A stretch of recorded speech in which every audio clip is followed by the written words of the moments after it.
এই আশায় যে যেদিন চূড়ান্ত বাস্তবিক যুদ্ধ হবে সেদিন প্র্যাকটিক্যাল দেখবে, প্র্যাকটিক্যাল যুদ্ধ করবে। তো প্র্যাকটিক্যাল যুদ্ধের জন্য প্র্যাকটিস করতে থাকে অনবরত। বুঝেন নাই কথা?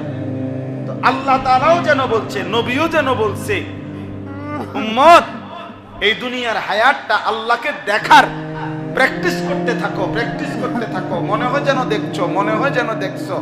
একদিন এভাবে যদি করতে পারো, হাসরের ময়দানে রব্বুল আলামিন প্র্যাকটিক্যাল আল্লাহ পাক তোমার দিদার তার তোমারে দেখায় বলবে, বান্দা দেখো এবার প্র্যাকটিস করছো বহুদিন, আজ সরাসরি দেখো। আজ তুমি আমাকে দেখো, আমি তোমাকে দেখি। ইলা রাব্বিহা নাযিরা। আল্লাহ তাআলা বলছে, বান্দা জান্নাতে সরাসরি আমি রব্বুল আলামিনকে দেখবে। খালাস, কথা শেষ। তাইলে এইখানে আমি এই দুইটা আমল বলছি। একটা আমল হলো রাত্রি জেগে তাহাজ্জুদ পড়া, বিশুদ্ধ কোরআনুল কারীম তেলাওয়াত করতে থাকা। এই দুই আমলের বরকতে তাফসীরে লিখছে, বুজুর্গানে দ্বীন বলছে, এই দুইটি আমল যার মধ্যে থাকবে,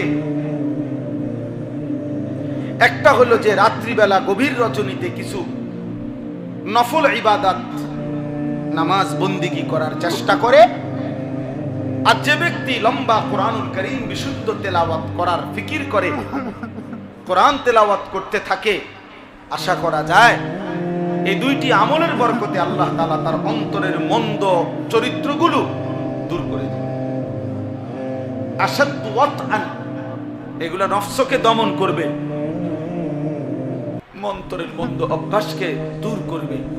এই জন্য আজকের এই ইসলামী মাহফিলে এই দুইটি আমলের গুরুত্ব দিলাম।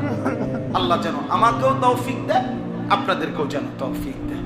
চেষ্টা করবেন রাত্রিবেলা সময়টাকে বন্টন করে, হিসাব লাগান 11টায় শুইলেন, 4:50 ফজরের নামাজের জামাত, তো 12টা, 1টা, 2টা, 3টা, 4টা, 4:50 ধরেন প্রায় 6 ঘন্টা।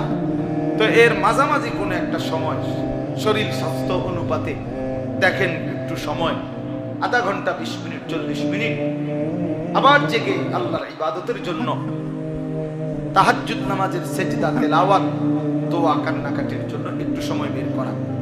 তাইলে আল্লাহ তাআলা অন্তর পবিত্র করে দিবে, মন্দ অভ্যাস থেকে বেঁচে থাকা সহজ হবে। আল্লাহ তাআলা আমাদেরকে কিয়ামুল লাইল, তিলাওয়াতুল কোরআন, এই দুই নিয়ামত দান করেন। দারুল উলুম মাদ্রাসা আল্লাহ তাআলা কবুল করেন। হযরত মাওলানা